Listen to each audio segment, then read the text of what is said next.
Please welcome back to the stage the first executive director of Act for America and the first national field director of the Christian Coalition, a political consultant and strategist. Please welcome Guy Rodgers.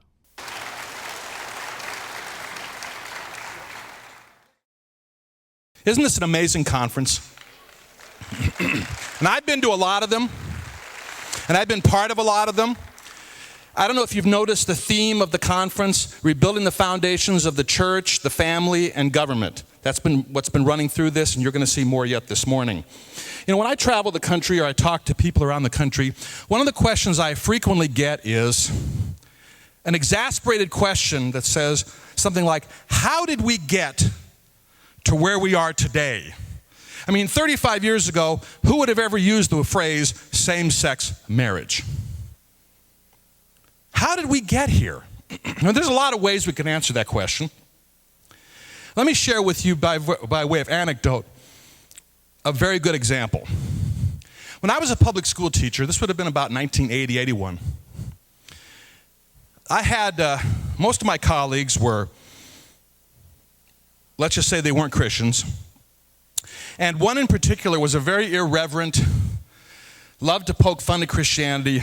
And one day he challenged me on the issue of, Guy, you say there are absolutes. That's not true. So we began a conversation after school in the teacher's work area, which lasted about 90 minutes. And I started asking him questions. Just like Josh was talking about, they're asking questions. Well, Dick, if there are no absolutes, then was the Holocaust wrong? Oh, yes. Why? Well, because a majority of people believed it wrong. What about if a majority of people don't believe it was wrong? Well, et cetera, et cetera, et cetera. And I kept pushing him and pressing him. I was doing what Francis Schaeffer counseled people to do, and I was driving him to the logical conclusions of his assumptions. Unfortunately, I was young and brash and wasn't very loving about it, but the point was still made. We get to the end of this, and he's so exasperated with me, he finally looks me straight in the eye and says, Guy, there's one thing I'm sure of, and that is you can't be certain of anything.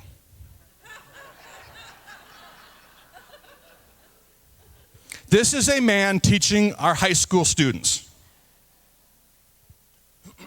And I paused, and I looked him back in the eyes, and I said, Dick, are you sure of that? He stomped away in anger. Little did I know there was another teacher who was watching this whole thing. This was a man who had been my arch nemesis, a man who stood in the halls one day and in front of a bunch of students called me a Nazi John Bircher.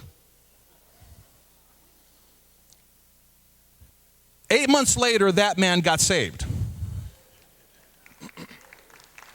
And I asked him, Bill, can you identify any things that happened that were kind of catalysts for you getting to this point? And he said, do you remember when you had that conversation with Dick and you asked him the question about, and he said, there's nothing I'm sure of, and you said, are you sure of that? He said, I listened to that, and I thought, that is the most absurd thing I've ever heard, and I went home and opened my Bible for the first time in 25 years.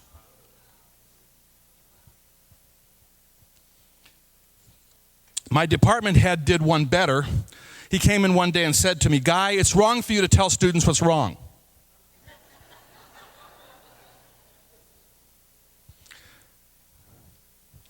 But Dave, if there's nothing absolutely wrong, why is it wrong for me to tell students what's wrong? Can you tell I was a very popular teacher? Matter of fact, the assistant superintendent one day, we had a mini revival in our school, and the assistant superintendent one day, it emanated from a Bible study I started, and he said to me, he pulled me out for a meeting, and he said, Guy, I respect your convictions, I wish you taught someplace else. How did we get here? That anecdote tells you how we got here. Because you see, the abandonment of truth, objective, absolute truth as the firm foundation upon which everything else in life is gauged and lived by, Without that, there is no foundation. You know, if history has taught us anything, human beings make lousy gods. That's why in 1 Corinthians 3:11 we read, "For no one can lay any foundation other than the one already laid, which is Jesus Christ." We need to recognize, ladies and gentlemen, that before we can rebuild the foundations of the culture, we need to rebuild the foundations of the church.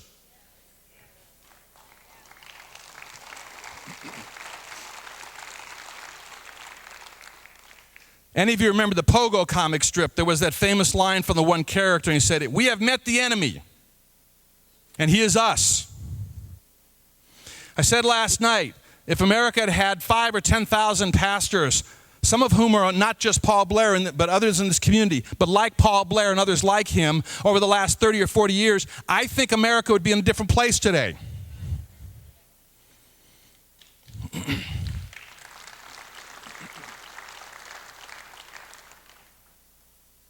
You know, over 40 years ago, Francis Schaeffer predicted where we would be. And a lot of Christians just didn't pay any attention. I mean, how can that possibly be? And then over the last 25 to 30 years, George Barna has done all kinds of empirical research and data gathering and found, among other things, that only about 1 in 5 quote-unquote evangelical or born-again Christians has a consistent biblical worldview, and that's using simply 7 criteria that are not very controversial. It's probably actually lower than that now. It's probably more in the neighborhood of 6 to 9%. These are people who say they're Christians and say they're either born-again or evangelical. And of course, Josh McDowell has been championing for decades the need for the restoration of apologetics, which is the defense of the faith, understanding what we believe, understanding why we believe it, understanding how it applies to our families, to our culture, within the church. This has been coming for a long time, ladies and gentlemen. It didn't happen overnight. It is clear to me that we are in what I call a 1 Chronicles 12:32 season. 1 Chronicles 12, this passage in the Old Testament, David is in Ziklag. He is still at odds with Saul. He's actually in the land of the Philistines. And 1 Chronicles 12 chronicles people from each of the 12 tribes who came to him, to his side at that time in what became a war with Saul.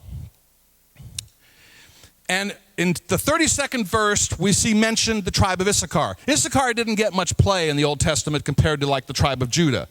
But this is, in my opinion, one of the most amazing statements of the Old Testament. And it says, "The sons of Issachar, who understood the times and knew what Israel should do." This is the season we are in, ladies and gentlemen. I mentioned last night that God is calling out a remnant. He is not only calling out, he's culling out, and he's in the process of connecting us from city to city and church to church. We are a minority, yes, but we are in God's place. We are his remnant. And if we will recognize we are in a 1 Chronicles 12:32 season, that we not only must understand the times, but we must know what needs to be done. If we will do that, we can see God do great things. Do you believe that? So here are 4 real quickly. First, we must know what is true. And we must embrace it without fear and without reservation. I like what Josh said, convictions versus beliefs. We need to have convictions about what is true. And by the way, as a quick aside, I don't know if you noticed I got my cell phone on here just in case my wife calls. She has done that, by the way. I have been speaking to groups and had my cell phone on and the phone will ring and she'll call me about something important and I'll pick up the phone and say, "Honey, I'm speaking to 300 people." She'll say, "Hi, everybody." So that's an aside. Second, we must pray as we have never prayed before. Barna's research has found that people who call themselves Christians pray less than 5 minutes a day. That ain't going to cut it, folks. It's not going to cut it. I could spend a lot more time than I have this morning, but that is simply not going to cut it. Because we are in, first and foremost, a spiritual war, waging war against powers and principalities.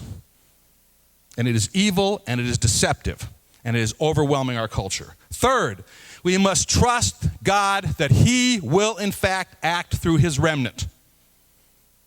Even when it looks dark, even when He hasn't shown up. And fourth, we must take action on those things. Last night I appealed to you to empower this ministry organization, Reclaiming America for Christ. I had a woman come up to me, I think she's sitting right there. She said to me, it was her first time. And she said, this is an amazing conference. I said, can you imagine 50 of these across the country every year?